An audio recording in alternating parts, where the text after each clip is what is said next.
Welcome to Nighttime History. Before we begin, get comfortable, adjust your pillow, pull up your blanket, and let yourself relax completely.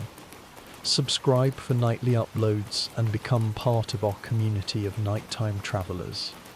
We'd love to hear from you in the comments below, so take a moment to let us know where you're settling down to sleep tonight, whether you're in a cozy bedroom, on a comfortable couch, or anywhere else in the world.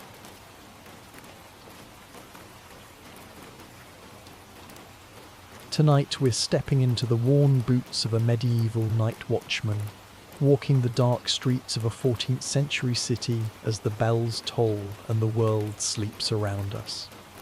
Whether you're winding down after a long day or finding comfort in the darkness before sleep, the bells of the cathedral ring out 9 times, their deep tones echoing across the city as darkness settles over the narrow streets and timber-framed buildings. You stand at the watch house near the eastern gate, preparing to begin your patrol through the medieval city. The air is cool and carries the smell of wood smoke from countless hearth fires, mixing with the less pleasant odours that always linger in the streets after a day of commerce and human activity. You adjust your heavy woolen cloak around your shoulders, check that your lantern is filled with oil and burning steadily, and grip your wooden staff, the symbol of your authority as a night watchman.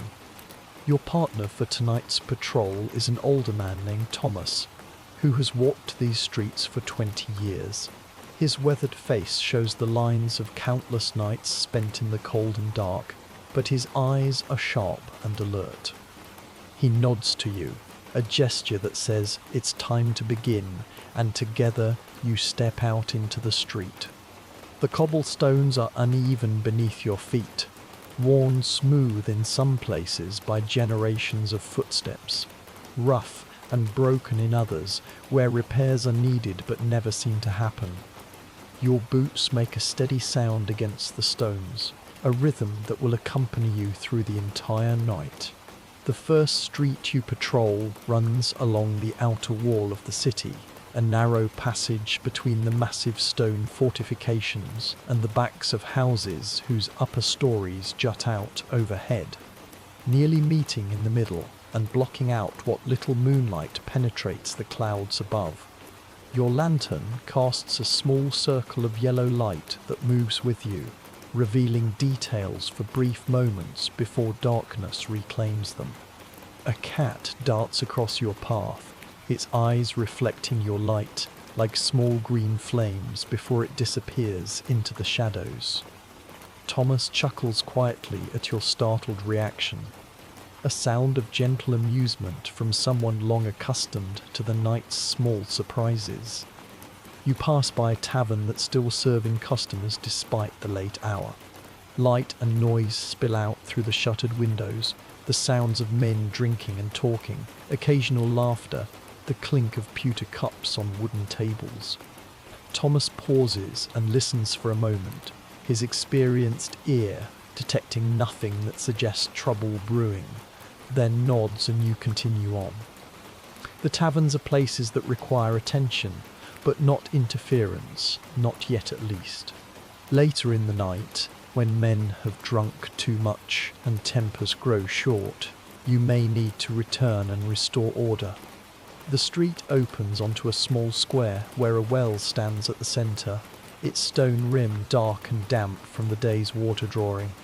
During daylight, this square bustles with activity, women gathering to fill their buckets and exchange gossip, children playing around the well's base, merchants passing through on their way to the market. But now it's empty and silent, the buildings around it showing only a few lit windows where families sit by their fires before retiring to bed. Your footsteps echo in the open space, a hollow sound that seems louder than it should. You turn down another street, this one wider, one of the main thoroughfares that connects the city gates. The buildings here are grander, the homes of wealthy merchants and minor nobles, their facades decorated with carved beams and painted plasterwork that you can barely see in the darkness. Most of these houses are completely dark, their inhabitants already asleep behind heavy wooden doors and shuttered windows. The wealthy can afford good locks and bars, and they use them, sealing themselves away from the dangerous night and the lower classes who inhabit it. A dog begins barking as you pass, a deep, aggressive sound from behind a gate. Thomas raps his staff against the wooden door and calls out a command for silence. The barking continues for a moment, then stops abruptly. Watchdogs are common in the city, and most know the sound of the watchmen's staffs and the authority they represent. You move on, leaving the house and its guardian behind in the darkness. The cathedral looms ahead, its massive stone bulk rising above the surrounding buildings, its tower pointing toward the invisible heavens. Even in darkness, it's an imposing presence, a reminder of the church's power and the divine order that supposedly governs all things. You can see a faint light in one of the high windows, perhaps a monk keeping vigil, maintaining the endless cycle of prayer that protects the city from spiritual dangers, just as you protect it from earthly ones. The comparison makes you smile slightly, though you're not sure the monks would appreciate it. You circle around the cathedral, walking through the churchyard where generations of the city's dead lie buried. The headstones are barely visible in the darkness, irregular shapes that could be mistaken for many things if you didn't know what they were. Thomas crosses himself as you walk, an automatic gesture of respect and perhaps a small prayer for protection. You do the same, not from any deep faith, but because it seems appropriate, a recognition that this is sacred ground and deserves acknowledgement. Past the churchyard, you enter the merchant quarter, streets lined with shops that are shuttered and barred for the night. During the day, these streets are packed with customers and vendors, the air full of their voices and the sounds of commerce. But now the shops stand dark and silent, their goods locked safely away, their owners sleeping in rooms above the street level. You check doors as you pass, testing locks, ensuring that everything is secure. Most are solid, but occasionally you find one that's been left unsecured, and Thomas makes a note to inform the shopkeeper in the morning. A shutter bangs open suddenly in the wind that's begun to rise, startling you both. Thomas raises his lantern to illuminate the window, revealing nothing more threatening than the interior of a tailor's shop, bolts of cloth visible on shelves. He shakes his head at your jumpiness, though his own heart is lightly beating faster than normal. The night has a way of making everything seem potentially dangerous, of turning ordinary things into sources of unease. You continue walking, pulling your cloak tighter against the cold wind. The bells ring 10 times, marking the passing of another hour. You've covered perhaps a third of your usual route, moving at the measured pace that allows you to observe everything, to notice details that might be significant. A door slightly ajar, a window broken, unusual sounds or smells, anything that might indicate trouble or wrongdoing. Most nights are quiet, nothing more exciting than a drunk who needs to be pointed toward home, or a dispute between neighbours that requires mediation. But occasionally there are real dangers, thieves or worse, and you must always be prepared. You turn into a narrower street, little more than an alley, where the poorest inhabitants of the city live in cramped wooden buildings that lean against each other for support. The smell here is worse. Human waste and rotting garbage, the unavoidable reality of medieval urban life. Light shows through cracks in walls and around poorly fitted shutters, suggesting that many here are still awake despite the hour. The poor work longer days and sleep shorter nights. Their lives a constant struggle for survival that leaves little time for rest. A woman appears in a doorway ahead, her silhouette backlit by the fire behind her. She's holding a crying baby, rocking it gently and humming a soft melody. She looks up as you approach, and Thomas greets her by name, asking if all is well. She nods wearily, explaining that the child is teething and won't sleep. Thomas offers a sympathetic word, wishes her patience and rest, and you move on. These small interactions are part of the watchman's role, maintaining connections with the community, being a presence that's protective rather than threatening. You pass a workshop where a blacksmith still labours despite the late hour. The glow of his forge is visible through the open door, and the sound of his hammer on metal rings out in steady rhythm. Thomas explains that the man is working on a commission that must be completed by morning. Armour repairs for a knight who's leaving the city at dawn. The blacksmith looks up as you pass, nods a greeting, and returns to his work. The sparks from his hammer strikes fly up like tiny stars before fading into darkness. The street opens onto another small square, this one home to the fishmonger's stalls, which even now, hours after the market closed, smell powerfully of their wares. Cats prowl around the empty stalls, searching for scraps, their eyes gleaming in your lantern light. Thomas stamps his foot and the cats scatter, though they'll return the moment you're gone. Tomorrow morning, the fishwives will arrive before dawn to set up their displays, and the cycle will begin again. You turn back toward the main streets, leaving the poor quarter behind. The contrast is stark, moving from cramped darkness to wider thoroughfares, from the smell of poverty to the cleaner air of wealth. A drunk stumbles out of a side street ahead of you, singing a bawdy song in a voice loud enough to wake the entire neighbourhood. Thomas approaches him firmly but not unkindly, placing a hand on his shoulder and speaking in a low voice. The man protests, but lacks the coordination to resist, as Thomas turns him around and points him toward his home, giving him a gentle push to start him moving in the right direction. The wind has grown stronger, carrying with it the first drops of rain. You feel them cold on your face, harbingers of the storm that's building. Thomas sighs, a sound of resignation. Rain will make the patrol more unpleasant, but it doesn't excuse you from duty. You pull your hood up over your head and continue walking, your boots beginning to splash in puddles that are forming in the uneven cobblestones. You pass by the Guildhall, a large stone building where the city's craftsmen gather to regulate their trades and settle disputes. It's completely dark now, its daytime bustle replaced by nighttime silence. The carved signs above the door, showing the symbols of different guilds, are barely visible in the darkness. Thomas pauses here to adjust his lantern, adding a bit more oil to ensure it keeps burning despite the rain that's falling more steadily now.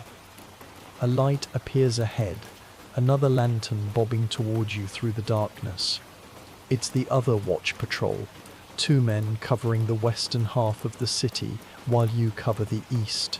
You meet in the street and exchange information. They report that all is quiet in their area, no troubles beyond the usual minor incidents. Thomas shares your own observations, equally uneventful so far.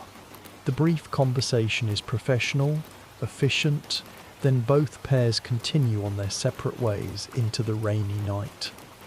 The bells ring 11 times, the sound muffled slightly by the rain and wind. You're approaching the market square now, the heart of the city's commercial life. During the day, this space is packed with stalls and shoppers, a chaos of colours and sounds and smells. But now it stands empty, a vast open area that feels almost too exposed after the narrow streets. Your lantern's light seems weaker here, unable to penetrate far into the darkness that fills the square. You cross the market square carefully, your eyes scanning the shadows around its perimeter. This is a place where thieves sometimes lurk, knowing that late travelers must pass through here to reach other parts of the city. Thomas walks with his staff held ready, not expecting trouble, but prepared for it nonetheless. The rain is falling harder now, drumming on the cobblestones and running in small rivers toward the drainage channels. Your cloak is soaked through, the wool heavy with water, but it still provides some warmth against the wind. A sound reaches you from the far side of the square, something that might be a cry or might just be the wind playing tricks. Thomas stops and raises his hand for silence. You both stand motionless, listening intently, trying to separate real sounds from the noise of rain and wind. There it is again, definitely a voice calling for help. You hurry across the square toward the sound, your lantern swinging wildly, casting strange moving shadows on the buildings around you. You find an elderly man who has fallen in the street, unable to rise on his own. He's soaked and shivering, his thin clothing offering no protection against the rain. Thomas helps him to his feet while you hold the lantern close, checking for injuries. The man is bruised but not seriously hurt, more frightened than anything. He explains that he was trying to reach home before the storm, but slipped on the wet stones. Thomas recognizes him as a scribe who works for one of the merchant houses, a respectable man who simply had bad luck. You walk with him to his home, a modest dwelling on a side street, and see him safely inside where his worried wife takes over, clucking with concern and gratitude. She tries to offer you payment for your assistance, but Thomas waves it away. This is your duty, he explains, to help any citizen in need. The woman insists on giving you each a small loaf of bread, fresh baked this evening, and you accept with thanks. The bread is still slightly warm, wrapped in cloth, and you tuck it inside your cloak where it provides a small spot of comfort against the cold. Back in the streets, you continue your patrol through the rain.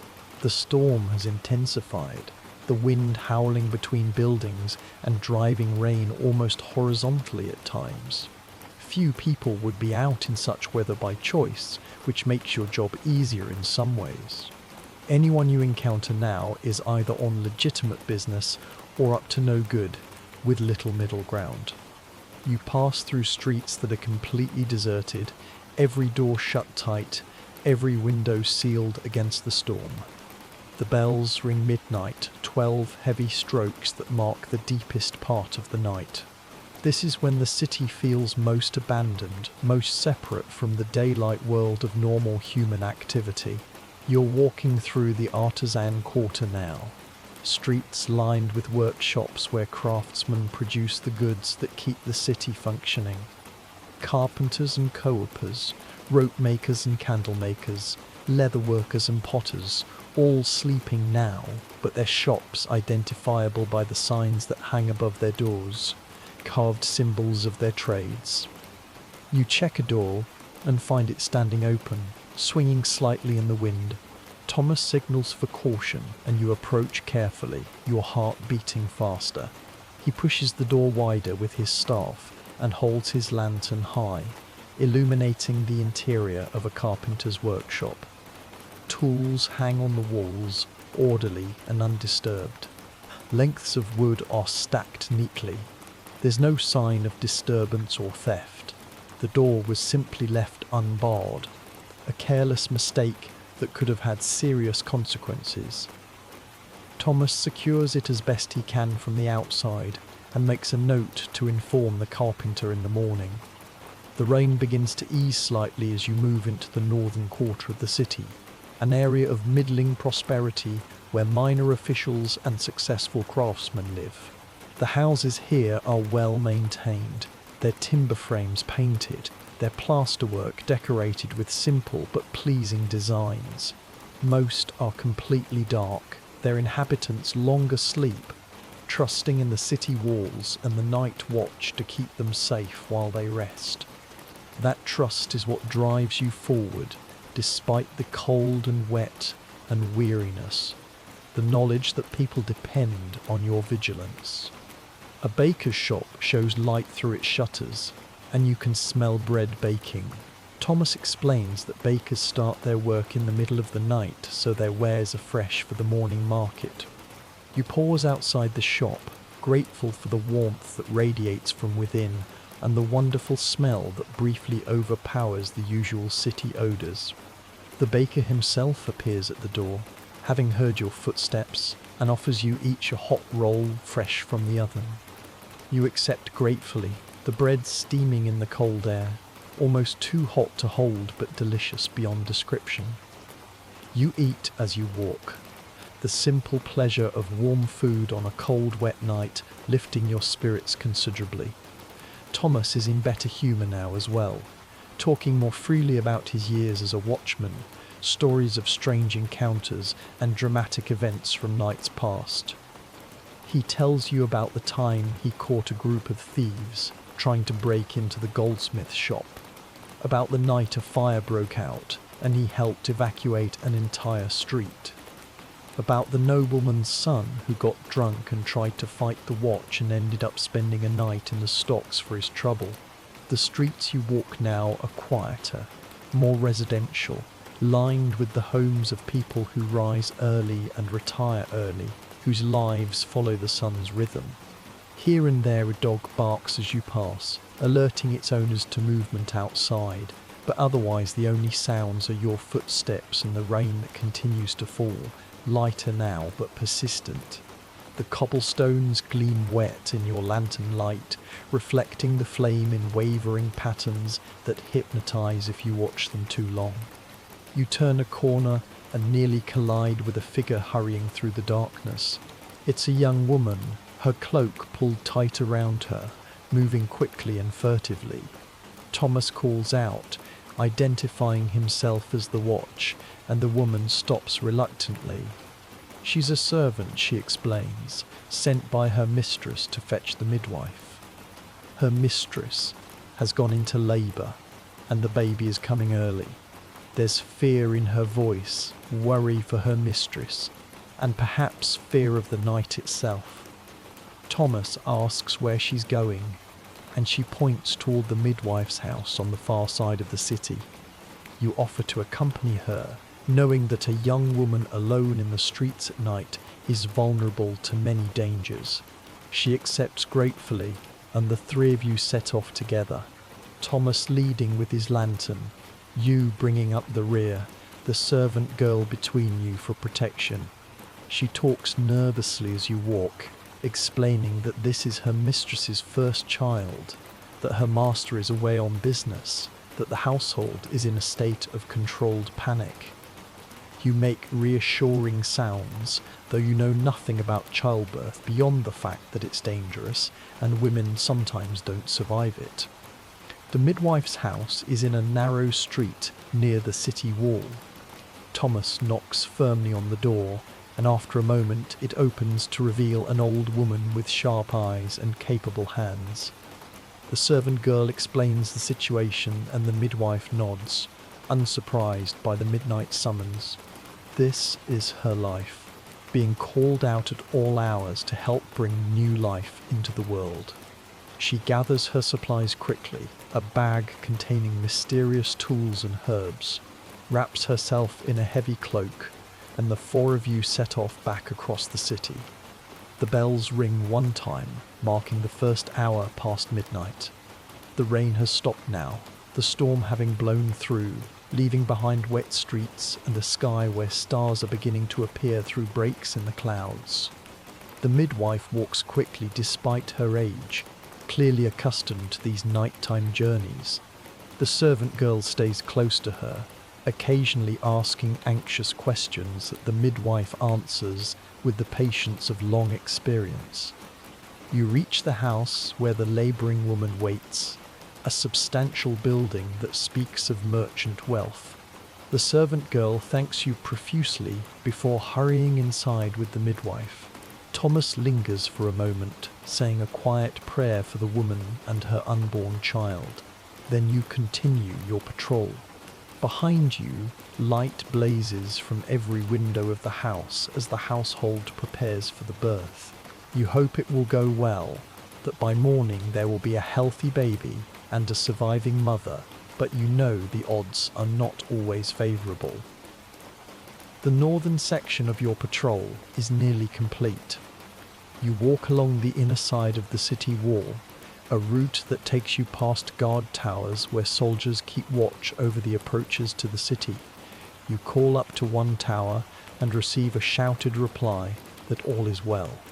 The guards have seen nothing unusual, no movement in the darkness beyond the walls, no threats to the city's safety.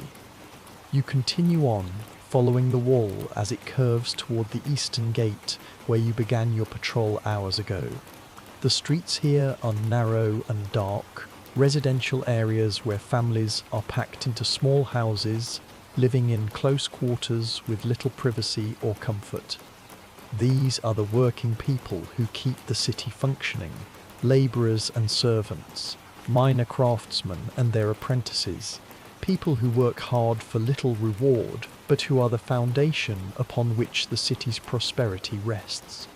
Most are asleep now, exhausted by long days of physical labour, their rest troubled by cold and hunger and worry about the future.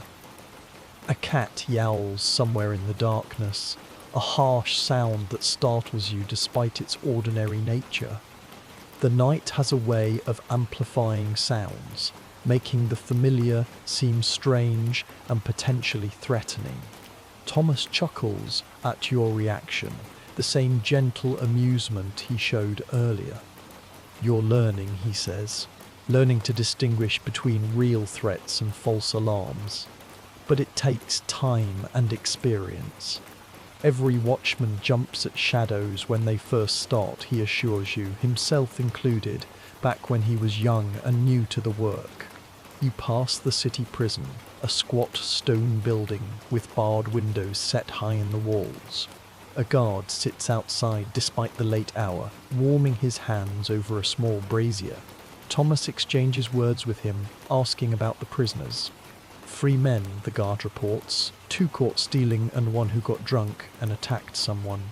They'll face judgment in the morning, punishment that might range from fines to public whipping to worse depending on the severity of their crimes and their ability to pay.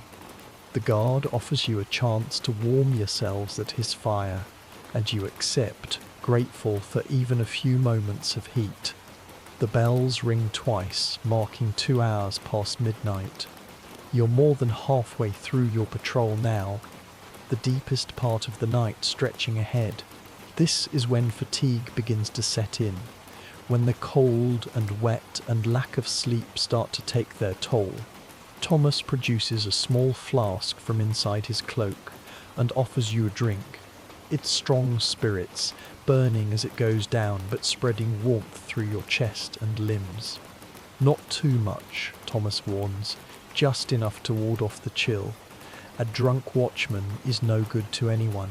Hello, this is a test of Chatterbox TTS. You continue walking, your route taking you back toward the center of the city. The clouds have cleared considerably now, and moonlight illuminates the streets with a pale silver glow that makes your lantern seem almost unnecessary. The wet cobblestones gleam like polished metal, and the timber-framed buildings cast sharp shadows that create patterns of light and dark. It's beautiful in its way, this nighttime city, revealing an aspect that daylight never shows. Everything is simplified, reduced to essential forms, stripped of the clutter and chaos that characterize the daylight hours. You pass through a street of alehouses and taverns, most now closed and dark, their daytime bustle replaced by silence. But one establishment still shows light, and you can hear voices inside, not the raucous sounds of early evening, but the quieter conversation of serious drinkers who have no intention of stopping until dawn, or unconsciousness claims them. Thomas pauses and listens, his experienced ear evaluating the situation. The talk is subdued, no sounds of argument or violence brewing, and he decides to leave them alone. Better to let peaceful drinking continue than to provoke confrontation by interfering unnecessarily. A pair of rats scurries across the street ahead of you, their bodies sleek and well fed from the abundant food waste that litters every medieval city. They disappear into a gap between buildings, and you can hear them squeaking to each other in the darkness. Rats are an accepted part of urban life, so common that most people barely notice them. But Thomas points out that an unusual increase in rat activity can signal problems. A dead body hidden somewhere, or food stores that have been breached by thieves. The watchman must notice everything, he explains, even things that seem insignificant. You turn down a street that runs alongside one of the city's many churches, a smaller structure than the cathedral, but still substantial, its stone walls solid and reassuring. A light shows in one window, and you can hear the faint sound of chanting, monks performing their nocturnal offices, the prayers that continue through every hour of day and night. The sound is peaceful, a reminder that while you patrol the physical streets, others maintain vigilance in the spiritual realm.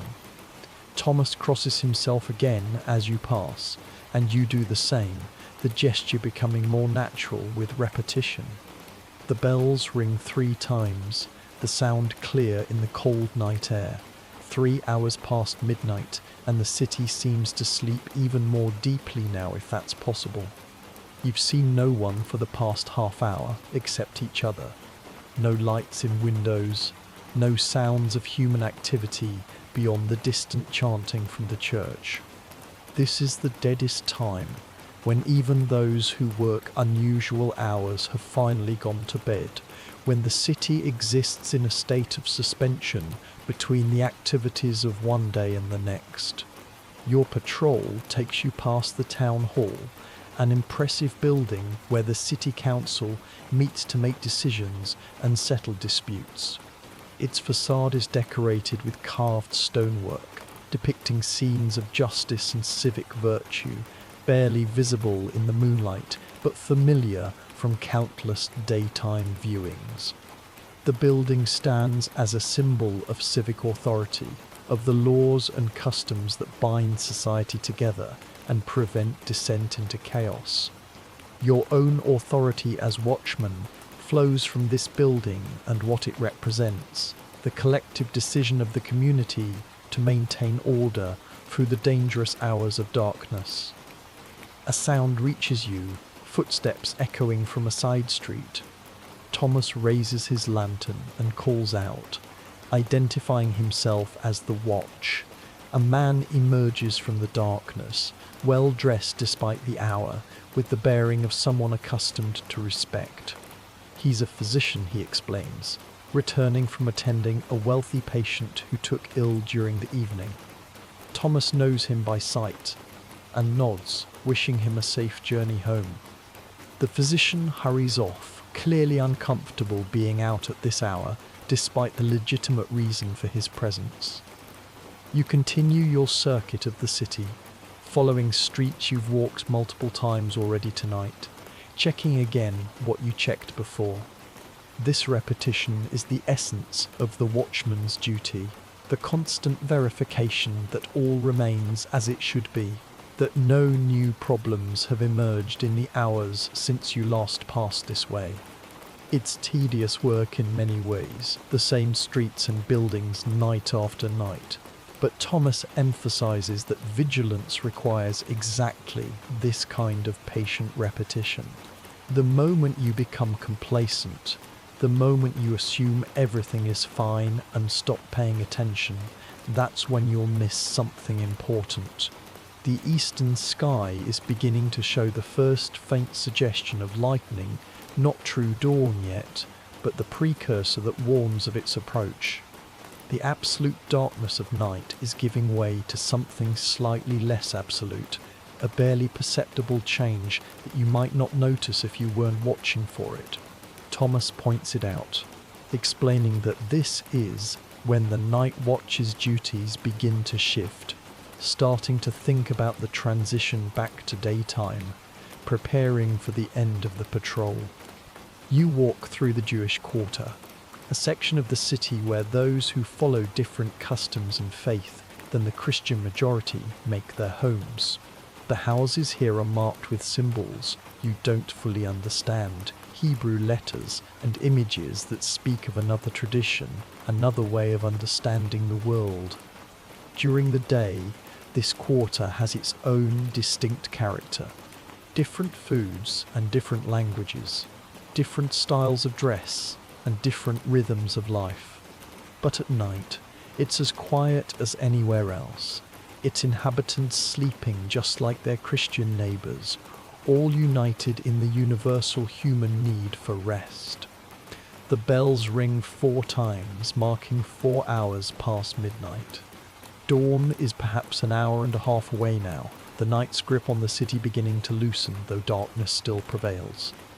Thomas suggests you make your way back toward the watch house, completing one final circuit of the most important areas as you go. You turn your steps in that direction, following streets that will take you past the market square one more time, past the cathedral, past the main gates.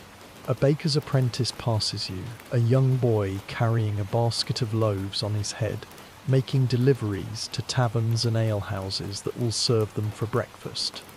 He greets you cheerfully, unafraid despite his youth and the hour, knowing that the watch protects all citizens going about legitimate business.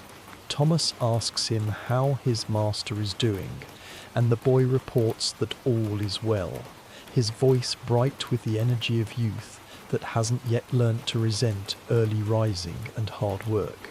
He continues on his way, whistling a tune, the sound fading as he disappears into the darkness. More people are beginning to appear now, the city stirring as dawn approaches. A water carrier with his heavy wooden yoke, a street sweeper with his broom, a milk seller with her pails, all the early workers whose labour begins before most people wake. They nod to you as they pass, familiar with the sight of the night watch, and you acknowledge them in return. The transition is happening, the night city giving way to the day city, 2 different worlds that briefly overlap in these pre-dawn hours. You reach the market square and find it already showing signs of life. Merchants are arriving to set up their stalls, carrying goods and arranging displays in the faint light. Their voices call out to each other, sharing news and greetings.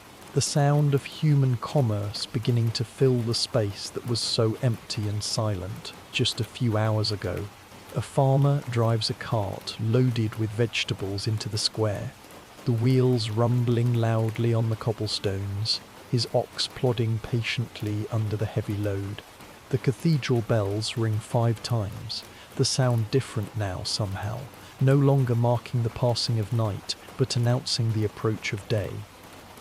The sky in the east is definitely lighter, a band of grey that's spreading upward, pushing the darkness toward the western horizon. Stars are fading, the moon has set, and the world is taking on that peculiar quality of pre-dawn light where everything exists in a state between night and day, between darkness and illumination. You pass the house where the woman was in labour hours earlier. The windows are still lit and you can hear the sound of a baby crying, that distinctive wail of the newly born. Relief washes over you, knowing that at least for this night, this one woman and child have survived the dangerous passage of birth. Thomas smiles, a rare expression of unguarded emotion, and murmurs a prayer of thanksgiving. It's a good omen, he says, to hear new life at the end of a night's watch. A reminder that despite all the dangers and difficulties, life continues and renews itself. The streets are noticeably busier now, more people moving about their early morning business. Shutters are being opened, Smoke is rising from chimneys as fires are rekindled. The smell of cooking begins to permeate the air. The city is waking up, shaking off sleep, preparing for another day of activity and commerce and human drama. Your role in protecting it through the vulnerable hours of darkness is nearly complete. You reach the watch house as the sky grows steadily lighter. The night watch from the western section arrives at the same time, all four of you converging on this starting point that will also be your ending point. You exchange final reports, confirming that the night passed with only minor incidents, nothing that would require additional action from the day authorities. The sergeant of the watch emerges from the building, fresh and rested, ready to receive your reports and assign the day watch to their duties. Thomas gives a thorough account of the night's events, mentioning the fallen man, the open workshop door, the escort duty for the midwife, the physician encountered on his rounds. The sergeant listens carefully, making notes, asking occasional questions. When Thomas finishes, the sergeant nods approval, dismissing you both with thanks for your service. Your duty is complete. The city successfully guarded through another night, its citizens kept safe while they slept unaware of your vigilance. You step outside the watch house and realize the sun has broken the horizon, its first rays striking the tops of the tallest buildings and the cathedral tower. The light is golden and clear, washing away the last vestiges of night, transforming the city from a place of shadows and uncertainty into the familiar daytime world. The streets that seemed so mysterious and potentially dangerous just hours ago now appear ordinary, almost mundane, populated with normal people going about their normal business. Thomas claps you on the shoulder, a gesture of fellowship and approval. "You did well tonight," he says, showing the qualities a good watchman needs. Patience, attention to detail, willingness to help those in need, courage when required, but also judgment about when to act and when to wait. You've learned much in one night, but there's much more to learn in the nights ahead. He wishes you good rest and turns toward his own home, his step surprisingly energetic despite the long, cold, wet night he's just endured. You make your own way home through streets that are now fully alive with morning activity. Children run past you, laughing and playing. Women call to each other from windows. Shop shutters are coming down to reveal goods for sale. The city has transformed completely, and you feel oddly disconnected from it, as if you exist in a different dimension, still attuned to the quiet darkness, while everyone else has embraced the busy light. You reach your small room and collapse onto your bed without even removing your wet clothes. Sleep claims you immediately, a deep, dreamless rest that will last until afternoon. Outside, the city continues its daytime life, thousands of people going about their business, completely unaware that while they slept, you walked the dark streets keeping watch, maintaining the fragile order that makes civilized life possible.